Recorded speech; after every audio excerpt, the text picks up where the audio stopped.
ആവട്ടെ.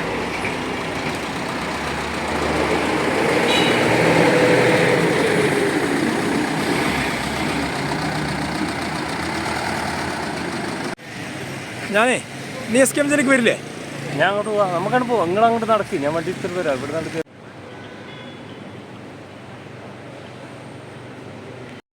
എന്താ സാറേ ഈ വയനാട്ടിലെ ഈ പാതിവില തട്ടിപ്പുമായി ബന്ധപ്പെട്ട് എന്താണ് അപ്ഡേഷൻസ് ഉള്ളത്? വയനാട്ടിൽ പാതിവില സ്കൂട്ടർ തട്ടിപ്പുമായി 45ഓളം കേസുകൾ രജിസ്റ്റർ ചെയ്തിട്ടുണ്ട്.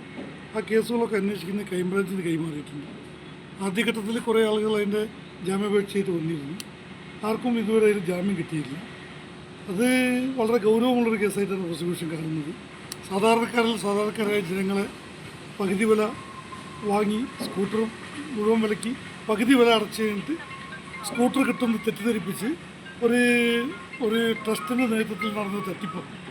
ആ തട്ടിപ്പിനെ സംബന്ധിച്ചിടത്തോളം അതിനെ എന്ത് വില കൊടുത്തും ആ സാധാരണക്കാർക്ക് നീതി ഉറപ്പാക്കുക എന്നുള്ളതാണ് വയനാട് ജില്ലാ പ്രോസിക്യൂഷൻ്റെ ഇപ്പം മുമ്പോട്ട് പോയിക്കൊണ്ടിരിക്കുന്നത്.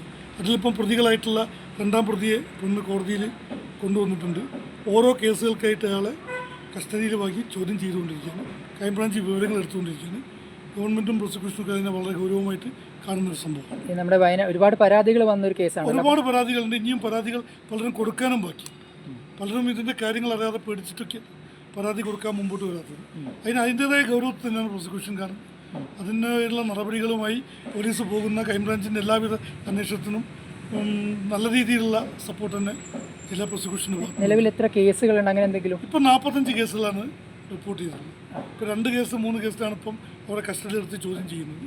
ഇനി നാളെയും അത് കഴിഞ്ഞിട്ട് അതിൻ്റെ പിറ്റേ ദിവസങ്ങളും വിവിധ കേസുകളിലേക്ക് മാറി അവരെ കൊണ്ടുവന്ന് കസ്റ്റഡിയിൽ ചോദ്യം ചെയ്ത് അതിൻ്റെ കാര്യങ്ങൾ എന്താ വെച്ചാൽ തെളിവുകളൊക്കെ എടുക്കാൻ അവർ തയ്യാറ്. ഈ ജ്വാല എന്ന് പറഞ്ഞ സംഘടന കേന്ദ്രീകരിച്ചാണ് വയനാട്ടിൽ തട്ടിപ്പ് നടത്തിയത്. ജ്വാല എന്ന് പറഞ്ഞ സംഘടന കേന്ദ്രീകരിച്ച് ഒരു തട്ടിപ്പ് നടന്നിട്ടുണ്ട്.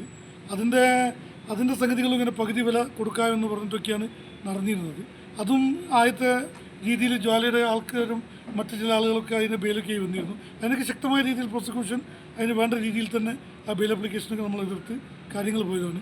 ഇപ്പം അതിൻ്റെ കസ്റ്റഡിയിലുള്ള ആൾക്കാരുമായി ചോദ്യം ചെയ്ത് പോലീസ് ക്വസ്റ്റ്യൻ ചെയ്ത് തെളിവുകൾ എടുത്താൽ മാത്രമേ ആ കേസ് എത്രത്തോളം മുമ്പോട്ട് പോകുള്ളൂ എന്ന് പറയാൻ പറ്റും. അത് ശരിയായ ദിശയിലാണ് ഇൻവെസ്റ്റിഗേഷൻ പോകുന്ന കാര്യം. ആകെ നഷ്ടപരിഹാരം 10 കോടിയാണോ? ആ ഒരു എക്സാക്റ്റ് എമൗണ്ട് അറിയില്ല, എന്നാലും ഏകദേശം കോടികൾ വരും. അത് അത്രയും പൈസ ഒരു സ്കാമിങ് ഉണ്ട്.